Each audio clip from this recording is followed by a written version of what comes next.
Right. Morning everybody, we're at Arrowtown and we're about to go for a wander through the Chinese settlement. There's some old buildings here and placards giving you a description of some of the things that they achieved over the time that they were here. Okay.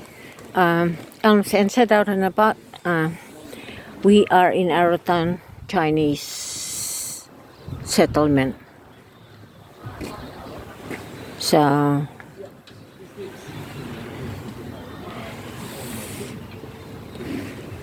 yes, so this was from the late 1860s to 1880. This was one of the many camps and settlements established by Chinese gold seekers in Otago, Southland. By the turn of the century, however, must have been abandoned, their simple dwelling left to decay.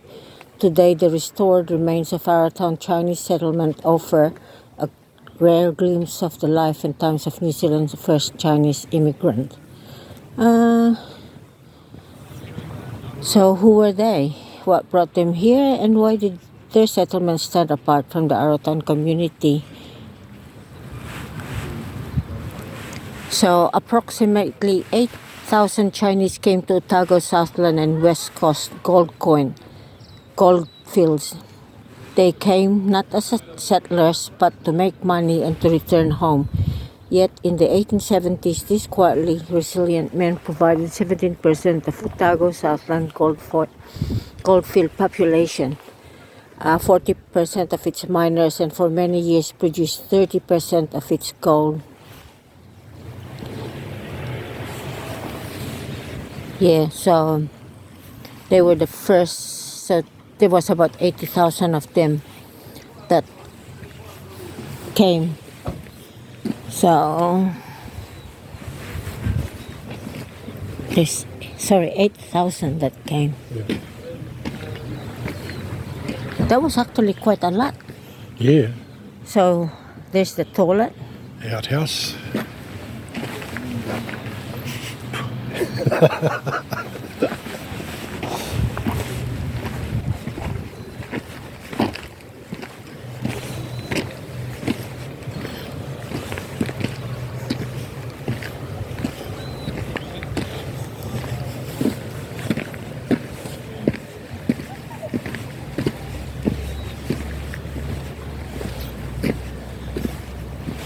Alum store, heart of the Chinese community.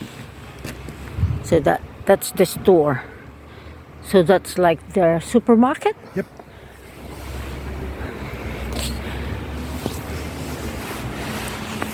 So the flavors of home, the store stock a wide variety of European and imported goods including Chinese teas, rice, pickled lemons, ginger, opium, gambling pieces, medicine and smoking accessories.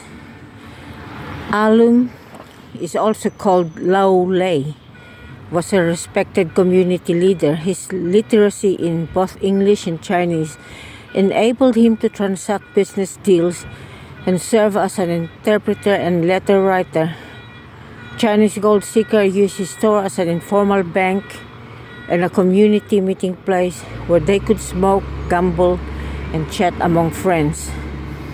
The loft also provided an accommodation for visitors. Okay, so let's have a look at this alum store, which was, I guess, the supermarket and the hub of the Chinese town. This is where they did all their gambling and banking and oh, I can't see. It's so dark. You go first. Oh, I can't see a thing. It's so dark. Wow, this is not very big.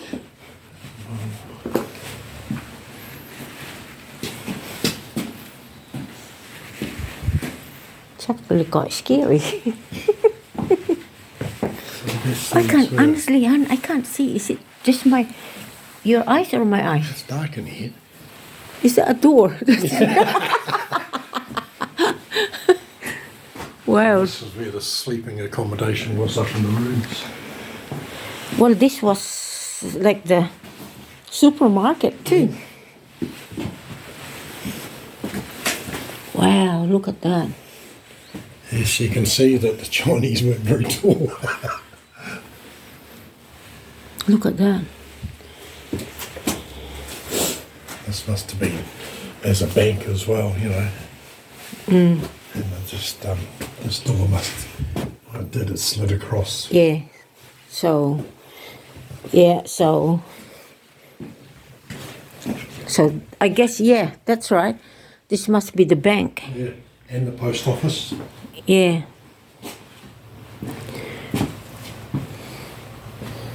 Wow.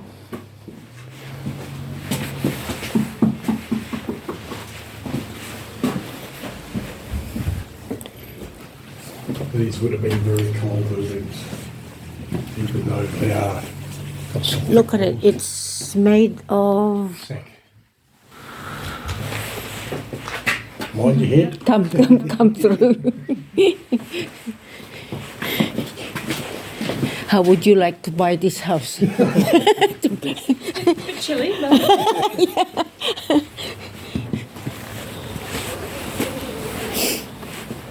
They must have to. Oh, No, it's private. that's part of the property. That's a house there. I wonder if they're Chinese. Could be. Descendants. Could be. That sun's nice, eh? Mm.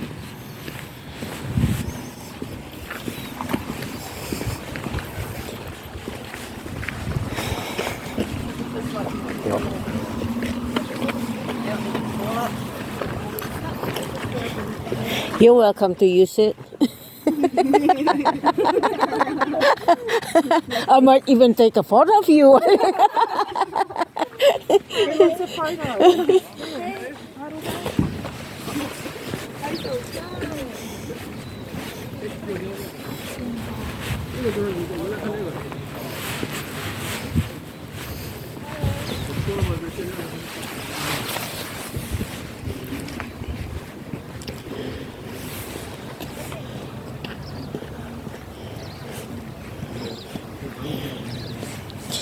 Just slow down.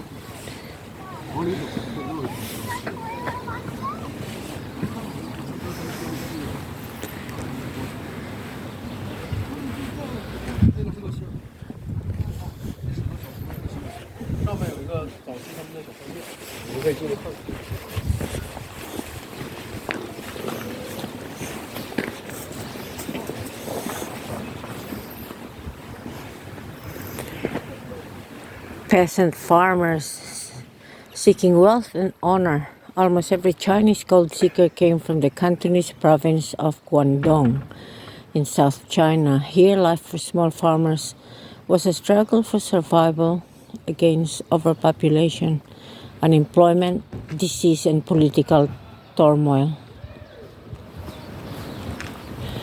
Those who left were young men, some barely out of childhood, and all but a few poorly educated. They knew nothing of the countries that beckoned to them. The United States was simply the gold hill, and Australia and New Zealand the new gold hill.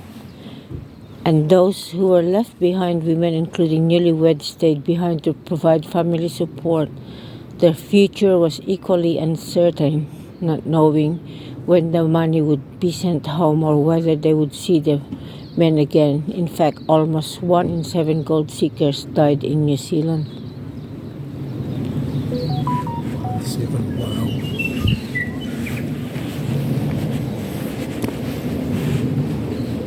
Hang on, hon. Hang on. Hang on, just give...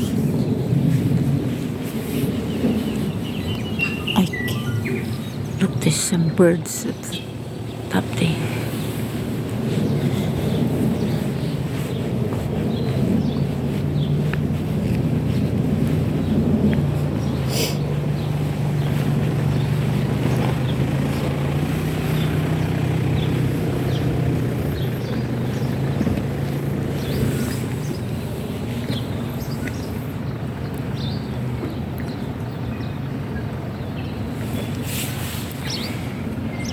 Invited but unwelcome. Physical and emotional challenges extended beyond the earth for gold. After Guangdong, near tropical climate, the newcomers would have been shocked by Otago's brutally cold winter and made anxious by local hostility towards them. A desperate invitation by 1865, Otago's first gold rush was already over, and thousands of European gold miners were leaving for new. West Coast Goldfield feared the province of economy would collapse and persuaded the provincial council to invite Chinese miners to come to Otago from the Australian goldfield. Opposition was countered by the argument that an increase in population, even were it in the shape of chimpanzees, would be preferable to no population at all. That's a bit harsh. Temperate, frugal, well-behaved. Almond eyes, leprosy, tainted, filthy Chinamen. Wow. As their numbers swelled and their commercial interests expanded, the immigrants faced increasing resentment. That's a bit harsh. Call them.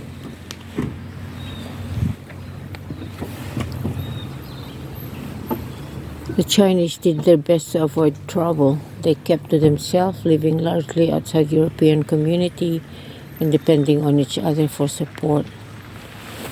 Can't blame them. That was a bit sad, really. Yeah, very shocked to come from their temperatures and even from Australia to Guangdong apparently is sort of like quite subtropical. The passing years. By 1890, Otago easily worked. Gold was well and truly exhausted, and many Chinese miners moved on. Most returned to China, some went to West Coast Goldfield, others found new work, particularly in market gardening. The main occupants of the Arrowtown Chinese settlement became elderly men and limited means, living rather lonely lives. Those who went home, the reality of going home sometimes fell short of men's dream. After the years away, they had lost touch with family, outlived many of their own generation. Some returned to New Zealand.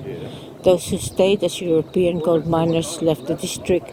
Remaining Chinese experienced less harassment. They were no longer seen as competitors and are generally remembered as honest, hardworking, kind people.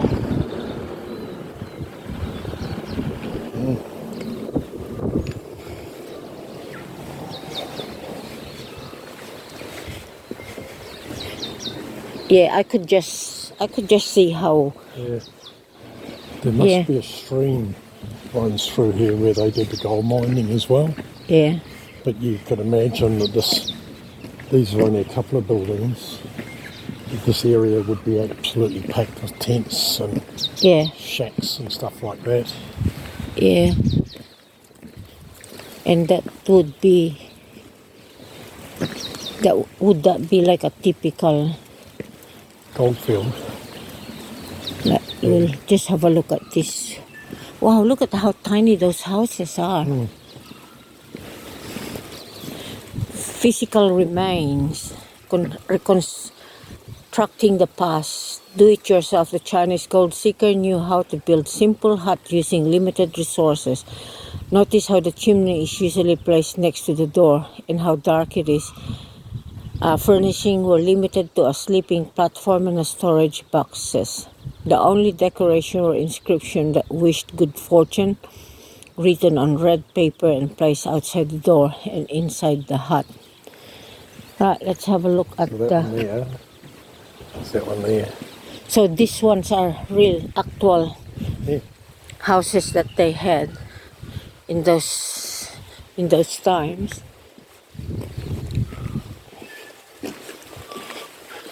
Wow.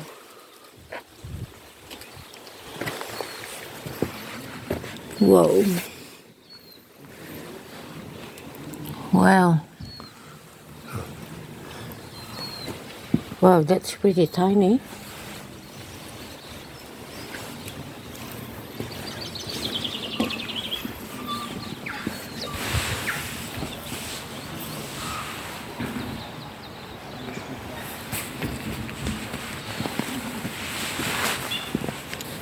This is like through a valley, so it'd be really cold. And I guess Pardon me. when it snowed, the snow would be I quite guess deep. this would be a real flush house in its time, Oh, wouldn't yeah, it? yeah. Look at that. So I would say this would have been. Yeah.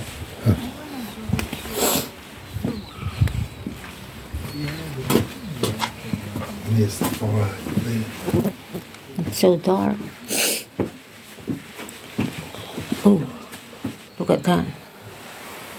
And there's the fire. That would have to. I guess it would be a luxury to have a fire like that.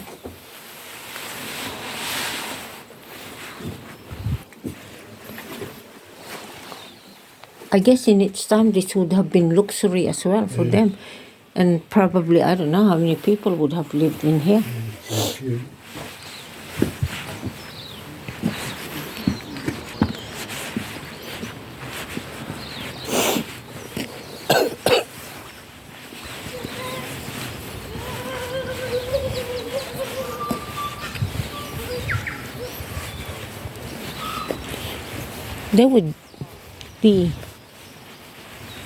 There must be a cemetery here. Yeah, over there somewhere. No, up there somewhere.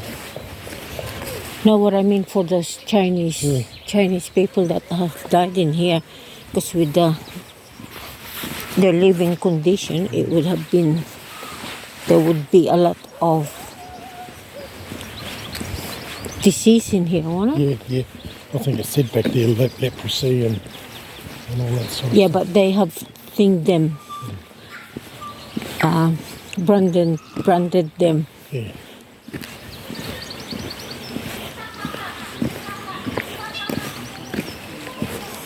Chinese gardens, feeding the community, living off the land.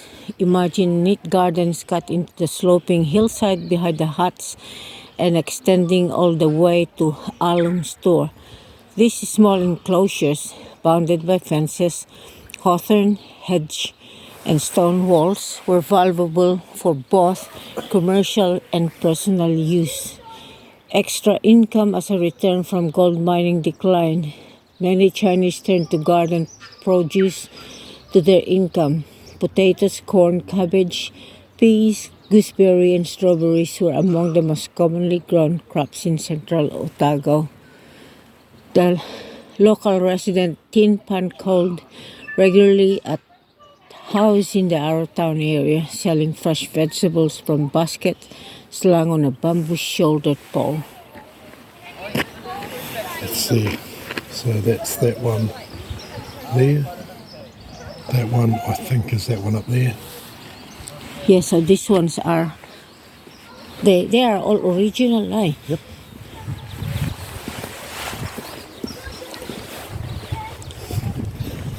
This is quite a big one, made out of rocks, and you go first because if it's haunted, you're the first one that gets eaten. Whoa. So this would be a more elaborate Wow. accommodation, but Oh, look, there's a shoe. Yeah, that would have been a big fireplace in its time. to keep a Well, and there's the window, little window.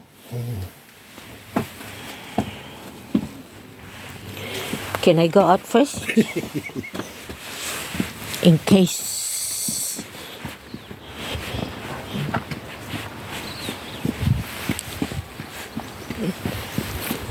What's this? Is this a toilet? Or is this a house?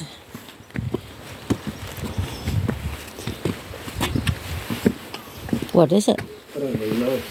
Well, there's a lot of water coming from the wall. Yeah, so this could be an area that they use to mine, or it could be some sort of little outhouse. It could be a house. There's no fireplace in here or anything like that. All windows. It might be a storage shed. Yeah, could be because it's cold. Yeah.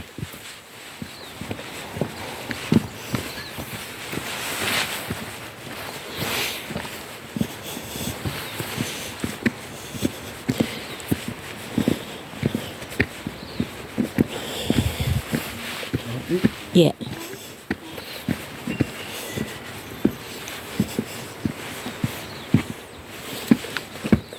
Oh, this is a grand one.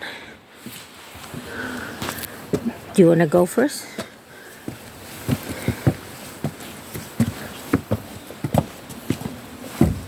Oh, don't fall over. Yeah, I think this is just another storage area. Yeah, I don't know. Look, there's a hole. Move over, hon. Move over.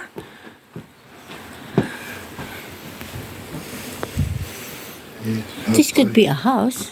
Could be. It's a room with a view. Yeah. This would have been a rich man's hut at one stage, I would say, because it's got a view. Look.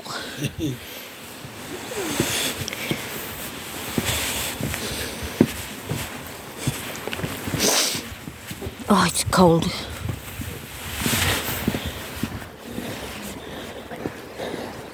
So bear in mind, all those buildings that we are showing you, they are like original ones. They've lasted so long, 1860. Oh, I'd say that they've had. Well, some they will have to restoration maintain work it. done on here, yeah. Tin Pan Hat, that must be where the the place must have deteriorated. Tin Pan Hat, that is Tin Pan, that's the guy that Yeah. market gardener or something. And from memory, he's the one that carries everything on bamboo and that. And if you were quite affluent, you carried things with horse and cart. Agum hut.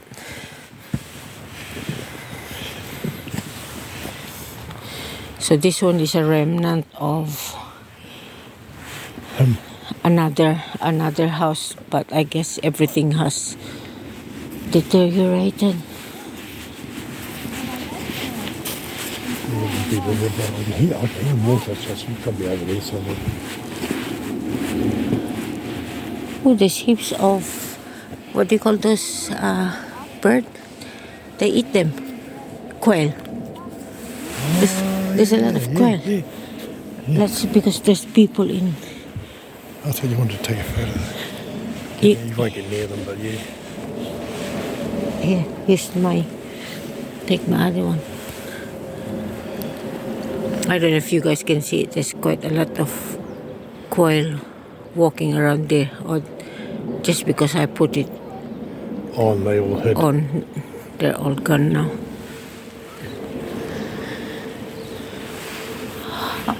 It's the same work. Look at all these trees. Yeah. These trees, when it's in flower, will be absolutely beautiful through here. They're quite. And I guess on a nice day, this place would be really nice.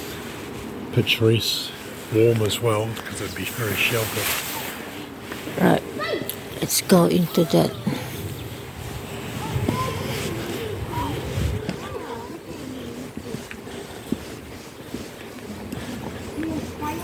Here's another house. This would have been a mansion in its time. Looks like it's well, and it's quite thick. Knock on the door.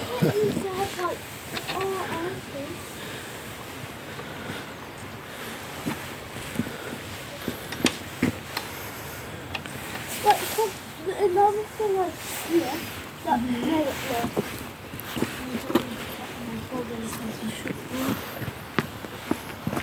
Do you want to go first, hon? Yeah, I'll just put my torch on for you. Oh, hold on a sec, buddy. These guys are just looking a bit.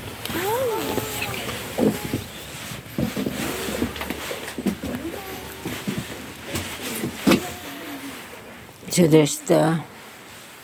I've noticed all the fireplaces are Near the door. near the door. And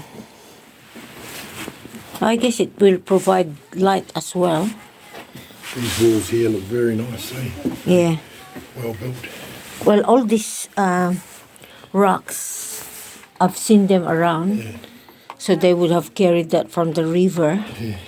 And I guess also that built of stone, once the stone got warm, it would be quite good.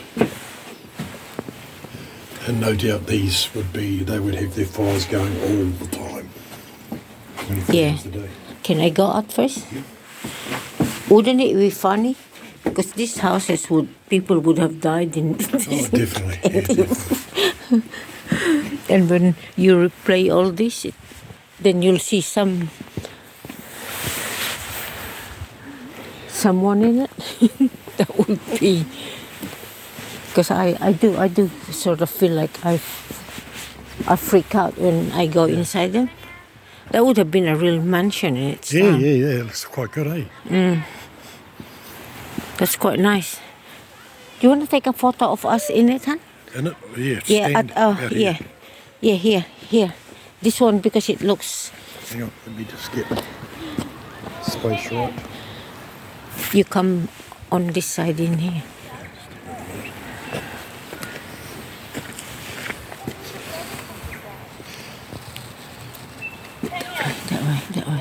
That way, so we get down here.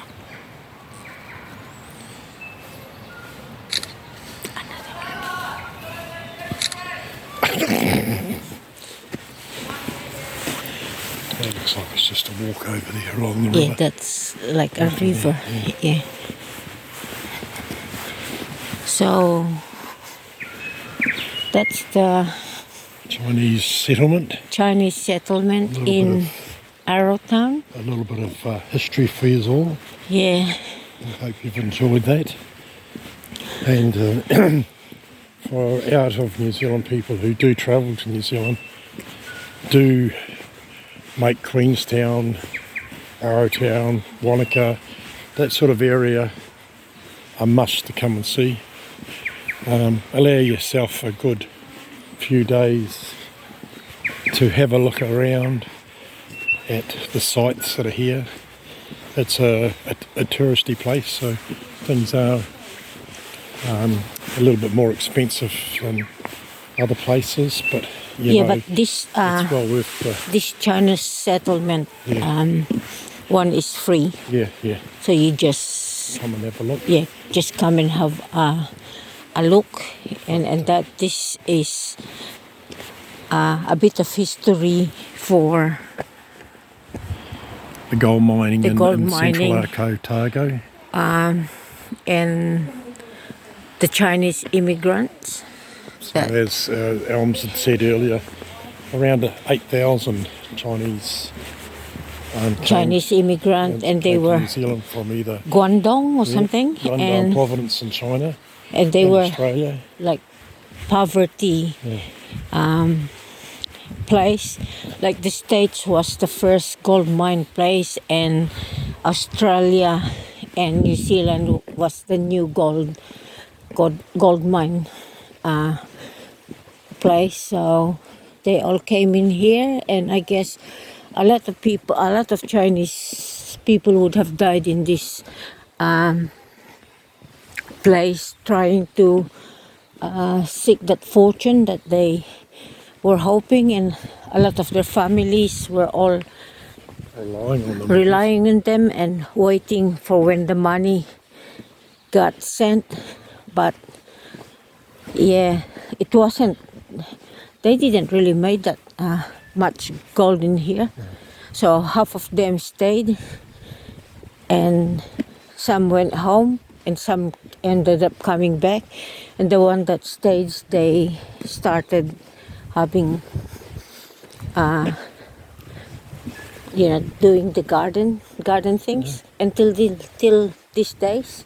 They still are still a lot of Chinese that do market gardens, and they're actually pretty successful.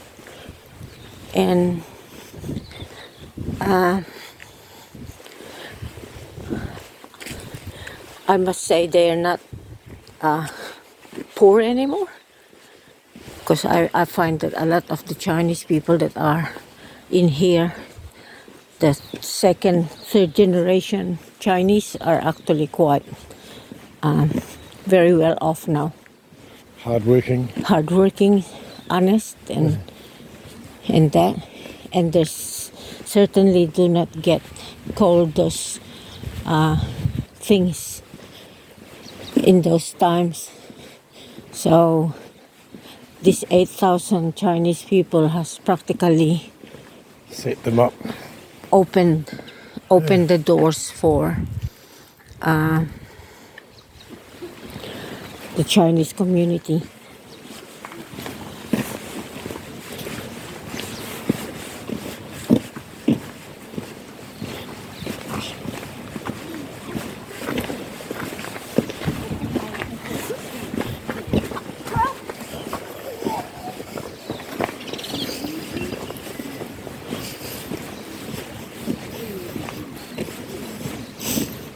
So they would have been the pioneers of Definitely. the Chinese people.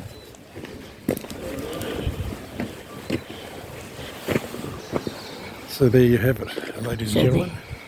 We hope you've enjoyed this little walk through this part of the Arrowtown community. We hope you've enjoyed it. So don't forget to subscribe and hit that bell button. Okay. Any comments greatly appreciated. And catch up on the next one. All the best for now. Bye bye. Sen said, saying bye bye for now. See you next time. Bye.